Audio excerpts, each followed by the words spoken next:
Welcome to Math TV with Professor V. Here's your latest integral of the day. We have an indefinite integral of x plus arc sine of x over rad 1 minus x squared dx. And just to remind some of you, arc sine of x, we also sometimes write as sine inverse of x, okay? They mean the same thing. So I'm looking at the numerator. We have two terms. And then in the denominator, I have that rad 1 minus x squared. And that's looking familiar because I know the derivative of arc sine of x involves a rad 1 minus x squared. But then I have that x in the numerator. So my thought process is I probably need to split up the two terms in the numerator and deal with each of them separately in the integration. So what do I mean? So the first thing I'm going to do is rewrite this as x over rad 1 minus x squared all by itself like that. Don't forget the dx. Plus, and then I'm going to put arc sine of x in the numerator here over rad 1 minus x squared dx. And this is a good problem even a Calculus 1 student can do because you guessed it, the only technique necessary is u substitution. So I'm going to tackle each of these integrals separately. Here's 1, here's 2. And let's just start off maybe with the more straightforward one, integral number 1.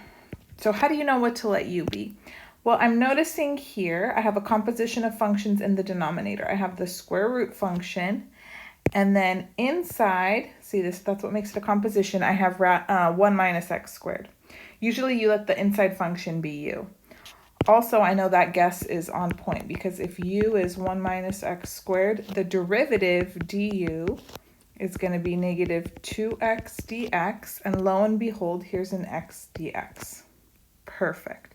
So I want to make this side match that. So I'm going to divide by negative 2. Then negative 1/2 du is x dx.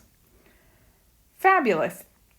Now I can rewrite integral number 1 in terms of u. Instead of x dx, I'm going to have negative 1/2 du over square root, not of 1 minus x squared, but square root of u.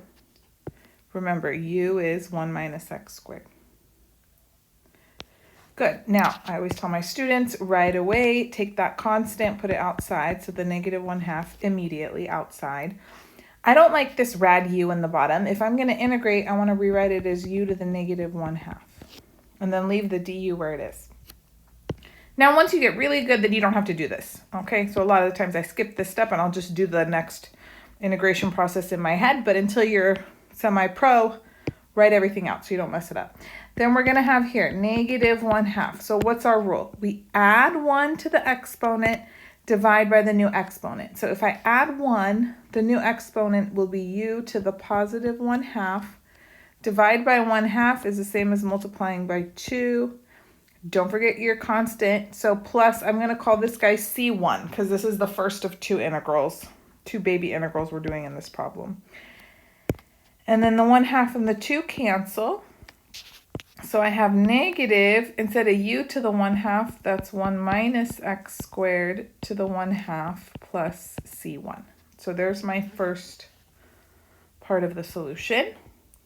And then let's move our attention now to integral number 2. Are you ready? I'm just going to scroll back up a wee bit. So integral number 2, again, we're going to do a u substitution. However, in this problem, I've already used up the variable u, so you got to pick somebody else. Pick somebody else. How about t? That's a common second choice. So we're looking here. I've got arc sine of x over rad 1 minus x squared dx. What to let t be? Well, I just told you earlier, I know the derivative of arc sine of x is actually, do you remember?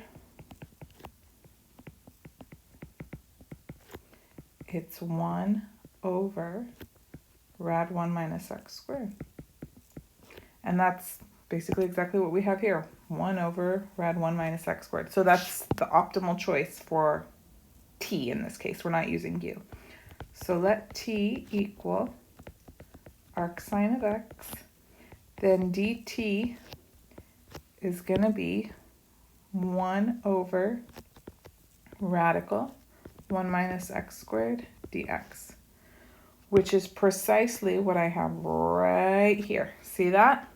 Ooh. So then now we're left with integral of t dt. That's it. I know. Arc sine of x, that's t. That's right here. dt is dx over rad 1 minus x squared. Easy peasy. Antiderivative of t, add 1 to the exponent, divide by the new exponent. So that's going to be 1/2 t squared plus c2. You guessed it.